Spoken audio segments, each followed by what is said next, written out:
আপনি wide angle shoot নেবেন, daily blog করবেন, ট্রাভেল ব্লগ করবেন, ভাবতেছেন কোন ক্যামেরাটা নেওয়া আমার জন্য জরুরি, আবার বাজেটও নাই ভাই, 20 থেকে 25,000 টাকা বাজেট আছে, তো ডিএসএলআর কি নিব না একটা ফোন নিব? ভাই গোপ্রো 5 বা 6 এর একটা রিভিউ দেন। ওই ভাই কিন্তু মেনশন করে দিচ্ছেন 5 বা 6, তো এই দুইটার মধ্যে আমি 6 এর রিভিউ নিয়ে আইছি, কারণ 5 থেকে 6 এর দাম এতটা পার্থক্য না, আর একটু ফিচার্সগুলা বেটার করছে 6 এ। তো গাইস আজকের ভিডিওতে এই গোপ্রো হিরো 6 ব্ল্যাকের রিভিউ। ও হাই, পরিচয় দিয়ে লাভ নাই কারণ বাইকে আগে থেকে ছিলেন। চলেন ভিডিওটি শুরু করি।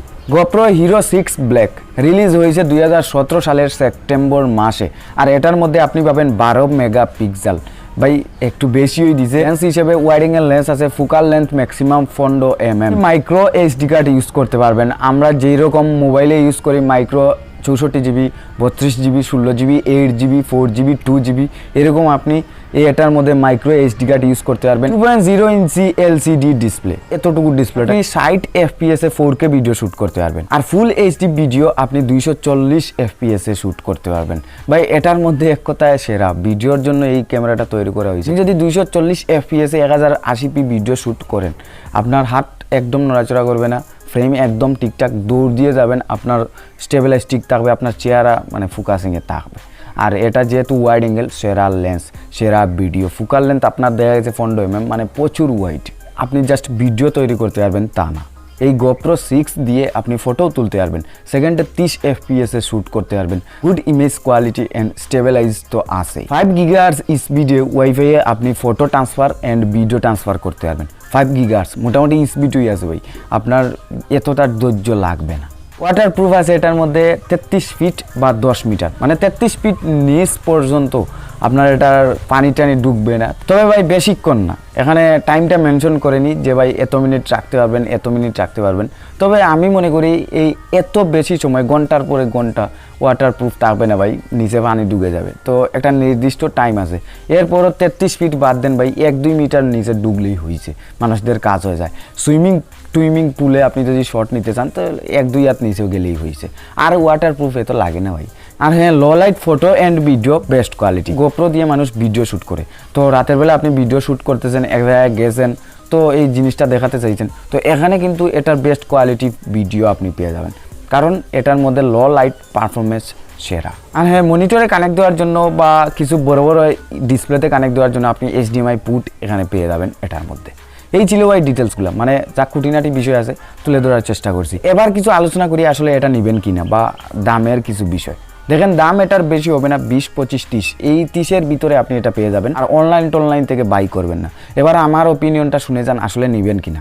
দেখেন আপনার কাছে যদি 20-25 হাজার টাকা বাজেট থাকে আর ব্লগিং শ্যুট করবেন, তো ভাবতেছেন ডিএসএলআর নেবেন বা একটা ফোন নেবেন, তো আমি মনে করি ভাই আপনি এই ডিএসএলআর ফোন থেকে এইটা নেন। এই ক্যামেরাগুলোর ব্যাটারি কিন্তু সেই থাকে, মানে লং টাইম ব্যাকআপ পাবেন ভিডিও করতে গিয়ে। অ্যান্ড আরেকটা ব্যাটারি যদি আপনি নিয়ে নেন তাইলে তো সারাদিন ভিডিও শ্যুট করতে পারবেন, কোনো বিষয় না।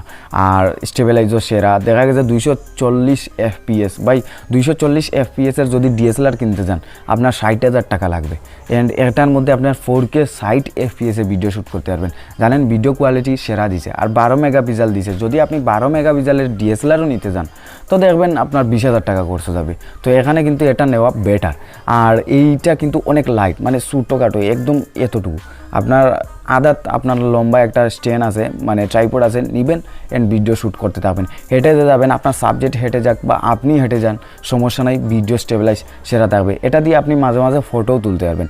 যেমন ধরেন আপনি একটা জিনিস এক্সপ্লোর করতেছেন, এই বিষয়টা আপনি আপনার থাম্বনেলে দিবেন, তো সরাসরি আপনি এখানে ছবি শ্যুট করে নেবেন, এখানে স্ক্রিনশট দেওয়ার কোনো প্রয়োজন নেই। 5 GHz স্পিডে আপনি ওয়াইফাই এর মাধ্যমে ফটো ভিডিও ট্রান্সফার করতে পারবেন, এটা একটু ভালো দিক। কারণ দেখেন ভিডিওর সাইজগুলো অনেক হাই থাকবে, কারণ 4K শ্যুট করবেন অ্যান্ড 240 FPS এ শ্যুট করবেন, ফাইলের সাইজ অনেক বেশি। এই স্পিডে আপনি মোটামুটি এতটা ধৈর্যহীন হতে হবে না, মোটামুটি আস্তে আস্তে আপনার ভিডিওগুলো ট্রান্সফার করতে পারবেন। তো গাইস আমার সব কিছু মিলিয়ে এই ক্যামেরাটি বেস্ট লাগছে, কারণ বাজেট সেরা ভাই। আপনি যদি 9-এর সাথে এটা কম্পেয়ার করেন বা 10-এর সাথে বা 11-এর সাথে কম্পেয়ার করেন তাইলে কিন্তু হবে না। এটা যে বাজেটে আছে এই বাজেটে কিন্তু সেরা পারফরমেন্স। তো আমি মনে করি এই যে ফিচার্সগুলো দিছে বা পারফরমেন্সটা বেস্ট, কারণ ইউটিউবে দেখছি ভাই অনেকজন ইউজ করতেছে, অনেকজনের আবার নেগেটিভ কমেন্ট আছে। একটা বিষয় চিন্তা করেন, যদি আপনি আইফোন ইউজ করেন 11, 12 এইগুলো যদি ইউজ করেন, আর এই আইফোনটা রেখে যদি আপনি ওই গোপ্রোটা নেন, তো কি আপনার এটা ভালো লাগবে? জীবনে লাগবে না। তো এইরকম কিছু কিছু মানুষ আছে তারা আইফোন 14 ইউজ করতেছে অ্যান্ড তারা গোপ্রো দিয়ে ভিডিও শ্যুট করে, ভাই ভালো লাগে না, স্টেবিলাইজ নাই বা কোয়ালিটি না, কালার ঠিক নাই। তো ভাই তো তাদের কমেন্টগুলো আপনার অবশ্যই নজরআন্দাজ করতে হবে। তো গাইস আজকের ভিডিওটা এই পর্যন্ত। আর যদি ভিডিওটি ভালো লাগে লাইক করে দিবেন, অ্যান্ড যদি আপনি আমার সাথে থাকতে চান hit the subscribe button. And man যদি আপনার কোনো রিকোয়েস্ট থাকে ভিডিওর যে ভাই ওইটা সম্পর্কে আমি জানতে চাই, অবশ্যই আপনার রিকোয়েস্ট ভিডিও পেয়ে যাবেন।